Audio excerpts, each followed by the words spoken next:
Chapter 1. The Power of Meditation. Spiritual meditation is the pathway to divinity.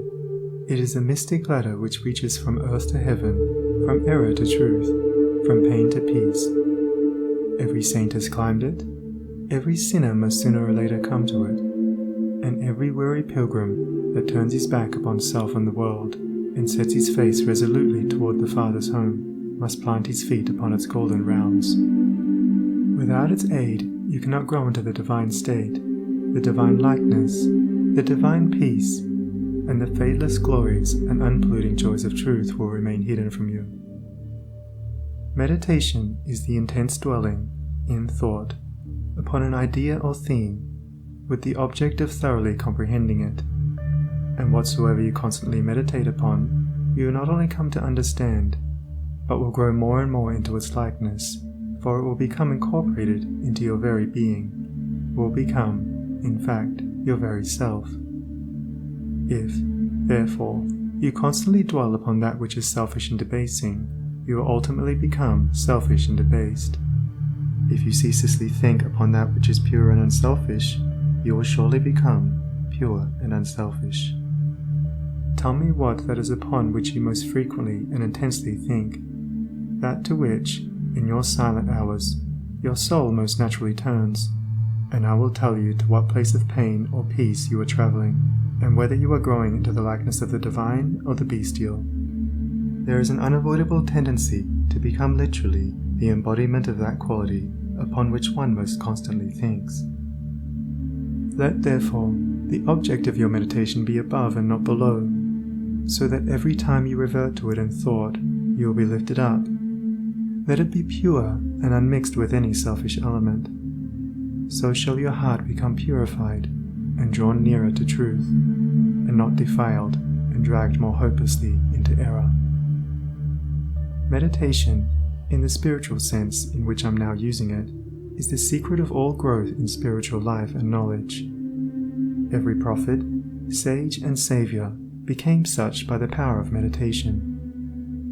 Buddha meditated upon the truth until he could say, "I am the truth." Jesus brooded upon the divine immanence until at last he could declare, "I and my Father are one." Meditation centered upon divine realities is the very essence and soul of prayer. It is the silent reaching of the soul toward the eternal. Mere petitionary prayer without meditation is a body without a soul, and is powerless to lift the mind and heart above sin and affliction. If you are daily praying for wisdom, for peace, for loftier purity, and a fuller realization of truth, and that for which you pray is still far from you, it means that you are praying for one thing while living out in thought and act another.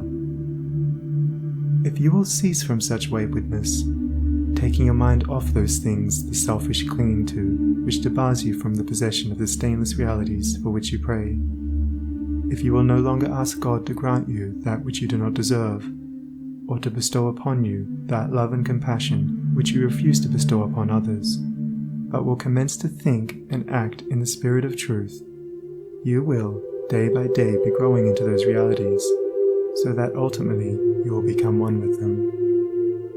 He who would secure any worldly advantage must be willing to work vigorously for it, and he would be foolish indeed who, waiting with folded arms, expected it to come to him for the mere asking. Do not then vainly imagine that you can obtain the heavenly possessions without making an effort. Only when you commence to work earnestly in the kingdom of truth will you be allowed to partake of the bread of life. And when you have, by patient and uncomplaining effort, earned the spiritual wages for which you ask, it will not be withheld from you. If you really seek truth, and not merely your own gratification, if you love it above all worldly pleasures and gains, more, even, than happiness itself, you will be willing to make the effort necessary for its achievement.